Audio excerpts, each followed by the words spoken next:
Olá! Ao menos desde março, uma das recomendações da Organização Mundial da Saúde para retardar o avanço da pandemia do novo coronavírus é teste, teste, teste.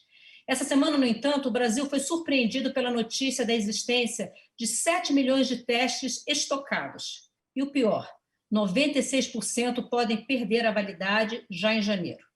Nessa edição do Câmara Debate, eu converso sobre esse tema com dois médicos, os deputados Irão Gonçalves, do PP de Roraima, e Alexandre Padilha, do PT de São Paulo. Senhores, sejam muito bem-vindos ao Câmara Debate. Deputado Alexandre Padilha, eu começo pelo senhor. A existência desse estoque de testes foi revelada pelo Estadão. Já existe um pedido de investigação no TCU, e a Comissão Mista da Covid-19 convidou o ministro da Saúde, Pazuello, a explicar o porquê de esses testes, que são inclusive os mais precisos, não haverem sido distribuídos. Na sua opinião, o que esperar desse processo de apuração que vai acontecer tanto no Parlamento quanto no Tribunal de Contas da União? Olá, Maristela, fazer uma saudação ao deputado Irã, meu colega médico, saudar todos que nos acompanham. Foi muito importante a audiência pública feita pela comissão da Covid-19, que nós pudemos perguntar, não só para o Ministério, mas para as secretarias estaduais, para as secretarias municipais, por que, inclusive, que esses testes não estavam sendo utilizados. Ficou muito evidente que existiu um erro grave no planejamento da compra, da aquisição. Os testes, para funcionarem completo, precisam de outros insumos, como extratores, que não foi feita a compra no mesmo ritmo, precisam de insumos necessários para a realização dos testes laboratoriais, e por isso os estados e municípios não estavam nem conseguindo utilizar esses testes. Então, mostrou claramente que existiu falhas no planejamento. Não à toa, o Brasil é o 103º no mundo em relação a testes por 1 milhão de habitantes, e o Congresso Nacional cumpriu o seu papel de cobrar, fazer a fiscalização e exigir, no prazo aí, o Ministério pediu cerca de 15 dias, para que seja apresentado detalhes do plano de testagem no nosso país. Eu queria relembrar aqui que foi anunciado entre agosto e setembro que o Brasil ia ter um plano de realização de 24 milhões de testes, desse tipo de teste, o RT-PCR. Isso não foi alcançado até agora, não será alcançado até dezembro, e é muito importante e urgente que exista um plano detalhado, pactuado com os estados e municípios, porque a gente está tendo um crescimento de casos em várias regiões, deveremos ter crescimento de casos no próximo ano, a pandemia não acabou, e poder testar as pessoas, quem teve contato com elas, os bairros, é fundamental para controlar a pandemia. As cidades que melhor controlaram a pandemia, está um exemplo aqui no meu estado de São Paulo, estado de Araraquara, teve menor letalidade, que a prefeitura conseguiu organizar uma rede de testagem junto com a universidade local, garantindo testes para os profissionais de saúde, os profissionais de serviços essenciais. A cada pessoa que surgia com sinal e sintoma era feita a testagem nessa pessoa, nos seus familiares. É assim que a gente enfrenta a pandemia e organiza melhor, inclusive, a recuperação das atividades econômicas. Deputado Irã Gonçalves, eu queria ouvi-lo exatamente sobre essa questão. O Ministério da Saúde diz que a distribuição dos testes é feita a partir da solicitação dos estados. Os estados, os secretários de saúde de estados e municípios, por sua vez, a partir dessa notícia, disseram exatamente o que o deputado Alexandre Padilha falou, que o Ministério ficou a distribuir os kits que são necessários para a realização dos testes, mas que esses kits não chegaram. Aí minha pergunta é, os kits não chegaram, não houve cobrança dos kits, parece haver um ruído de comunicação, algum problema de logística. Na sua opinião, qual é a falha? Saudações, Maristela. Um grande abraço, ministro Alexandre. Prazer participar desse debate aqui com vocês dois. E eu queria esclarecer o seguinte.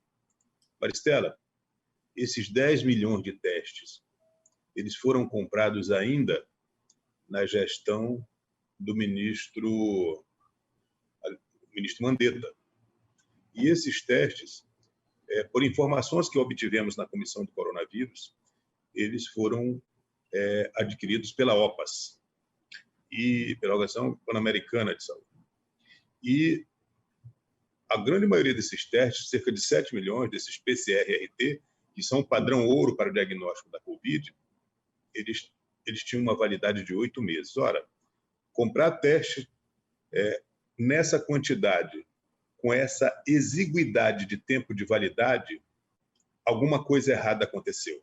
Eu acho que os órgãos de controle devem apurar as responsabilidades. Está feita a denúncia, realmente é uma coisa estranha, e eu acho que deve ser apurada com o rigor adequado. Muito bem.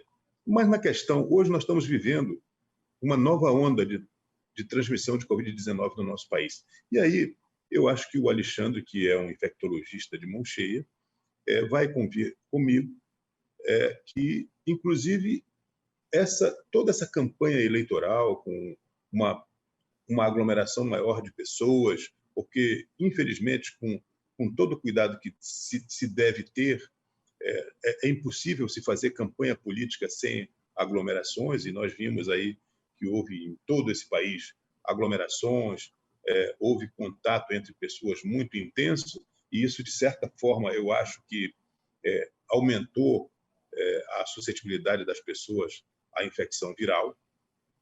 Nós estamos tendo esse problema. E uma coisa importante também, além da testagem, que eu vejo que nós precisamos cuidar, nós precisamos intensificar as campanhas dos cuidados pessoais, do isolamento social, meter na cabeça das pessoas que ela tem que usar máscara, tem que manter distanciamento, tem que lavar as mãos com água e sabão quando não tiver álcool gel, quando tiver álcool gel, usa álcool gel, mas isso é muito importante. E como ficou determinado pelo Supremo Tribunal Federal de que nós vamos ter o enfrentamento da Covid de uma forma diferente em cada estado e em cada município desse país, a gente tentar, através do CONAS, CONASEMS, discutir essa questão para tentar fazer uma programação do enfrentamento dessa segunda onda mais homogênea do que foi o enfrentamento da primeira onda. Essa é a minha opinião, e eu acho que é isso que nós vamos ter que levar para a Comissão Externa do Coronavírus como sugestão para tanto conselhos estaduais de saúde quanto o Conselho Municipal de Saúde, que são os fóruns adequados e que congregam todos os estados e municípios do nosso país. Obrigada, deputada. Deputada Alexandre Padilha, o deputado Irã Gonçalves está trazendo a importância de se aprender com os erros da primeira onda, vamos dizer assim, né? Espero que, de fato, a gente aprenda. Mas eu queria pedir a sua análise, com o seu olhar de ex-ministro da Saúde. Essa questão dos kits foi uma questão que foi paralisada também pelo Tribunal de Contas da União, que identificou suspeita de irregularidade na contratação. O Tribunal de Contas está fazendo o papel dele, de órgão de fiscalização, inclusive auxiliado do Congresso Nacional, mas a gente sabe que, numa situação como essa, de pandemia, talvez tenha que haver um olhar diferenciado também por parte dos órgãos de fiscalização. A minha pergunta para o senhor é, com a sua experiência de ex-ministro da Saúde, como viabilizar que essa fiscalização aconteça, que haja transparência, que haja fiscalização, que haja correção, mas que haja também celeridade na solução dos problemas? Acho que o fundamental, né, Maristela, é uma ação conjunta que garanta a transparência e que os tribunais de contas, o Ministério Público, tenham um papel, inclusive sejam chamados antecipadamente, como ação preventiva, mas também na construção das soluções. Quando começou a pandemia, o próprio Conselho Nacional do Ministério Público, o Conselho Nacional de Justiça, o Tribunal de Contas vem fazendo um papel importante junto aos tribunais de contas dos estados, emitiram resoluções que faziam, inclusive, sugestão da constituição nos estados, nos municípios, no próprio âmbito nacional, de uma espécie de comitê, de um grupo de trabalho conjunto, onde você vai antecipando as questões. Em relação ao planejamento da aquisição de testes, o que ficou evidente no debate da comissão da Covid-19 é que teve uma falha grave no planejamento, quer dizer, se comprou uma parte do kit, mas essa parte que se comprou não é suficiente para realizar o teste lá na ponta. Então, agora o Ministério da Saúde está anunciando a compra de um volume do que a gente chama de um material importante para extrair o RNA, extrair aquilo que vai ser analisado do ponto de vista do teste, depois a compra de outros insumos para os municípios está sendo feita de forma em outro calendário, ou seja, né, é uma demonstração, nem acho, é possível, inclusive, é importante essa investigação, como o Tribunal de Contas da União vai fazer, nós solicitamos também que possa haver qualquer tipo de irregularidade, mas, além de irregularidades possíveis, o que eu acredito que existiu, de fato, é uma total ausência de planejamento. Então, eu acho que é muito interessante, Maristela, por exemplo, a comissão, o Congresso Nacional está cumprindo esse papel, por exemplo, a comissão já chamou mais de uma vez o Tribunal de Contas da União para fazer um balanço. Acho que é interessante nesse momento, antes do final do ano, que a gente chame mais uma vez, né, faça uma mesa, o Ministério, o Tribunal de Contas da União, Ministério Público, representantes do Judiciário, Conselho de Secretários Estaduais, Municipais, para que a gente possa planejar o enfrentamento desse crescimento que vai existir. Inclusive, na medida que cresce o número de casos na Europa, cresce o número de casos nos Estados Unidos, o continente americano inteiro já cresceu também o número de casos, a gente pode voltar a viver aquela situação do início da pandemia de dificuldade de compra, de um mercado bastante restrito para a compra dos insumos, que cria, às vezes, um ambiente de exigência de uma celeridade, como você falou, de negociações internacionais, que, mais uma vez, é importante o Tribunal de Contas estar acompanhando previamente. Eu, desde o começo também, sempre defendi, Maristela, que o Brasil fosse mais ousado na relação internacional. Por exemplo, foi constituído o Banco dos BRICS. Semana passada, o presidente da República participou de uma reunião dos BRICS. O Banco dos BRICS poderia ter o que a gente chama, né, de uma conta que fosse um fundo garantidor para que os estados, os municípios, o próprio governo federal, que tem que fazer compra internacional, uma parte dessas compras acontece na China, na Índia, que são principais países aí fornecedores de insumos para a área da saúde, esse fundo garantidor poderia ajudar a compra, inclusive evitando aquelas situações que nós vimos no começo das empresas colocarem dinheiro vivo para antecipar a compra no mercado internacional, ou seja, situações que abrem espaço para irregularidades. Então, nós estamos num momento muito importante, fundamental que se chame os órgãos de controle junto com o Executivo, para que a gente possa planejar. E o Congresso Nacional tem uma outra missão, nós não podemos permitir a proposta de orçamento que foi encaminhada para o Congresso Nacional, que retira 35 bilhões de reais do Ministério da Saúde. Nós precisamos garantir que o Ministério da Saúde no próximo ano tenha, no mínimo, o mesmo recurso que teve esse ano, porque os serviços vão precisar ser mantidos, ampliação de testes vai ser fundamental, tem um investimento a ser feito para a vacina e tem vários problemas de saúde que ficaram represados esse ano que vão jogar uma pressão sobre o SUS no próximo ano. Deputado Irã Gonçalves, o senhor falou na sua primeira intervenção de aprender, né? Aprender com a primeira onda e agora para a gente conseguir enfrentar essa segunda onda melhor. Aí eu quero trazer para o senhor analisar uma outra preocupação. Está todo mundo agora esperando o grande momento da compra das vacinas, né? Os laboratórios correndo para terminar seus testes e logo a Anvisa vai receber uma série de propostas de aprovação. O que se deve fazer desde já, que é uma preocupação que está sendo levantada já, para que não só a vacina seja comprada, mas para garantir tudo o que é preciso para a vacinação?